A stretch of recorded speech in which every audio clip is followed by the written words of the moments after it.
banyak sekali proyek IT yang kita kerjakan. Nah, ketika lulus kuliah, saya itu nggak bisa programming waktu itu. Buat aplikasi nggak bisa, apalagi buru-buru kita menjalankan bisnis ya, itu nggak bisa. Dan ini kebetulan nih tampilan pembukaan sekarang kita udah handle termasuk beberapa aplikasi di bidang pendidikan. Bahkan ada LMS ya, seperti Edunav yang adik-adik semua pakai ya. Ada kelas 7 juga kita pernah bikin juga, tapi bukan kelas 7 jadi seperti itu.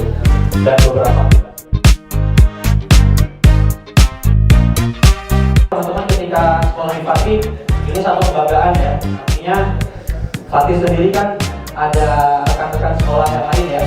Nah, kalau teman-teman itu bisa berkoneksi sama siswa dari sekolah lain, itu kalian mau kemana pun itu gampang. Tapi tetap harus ada skill.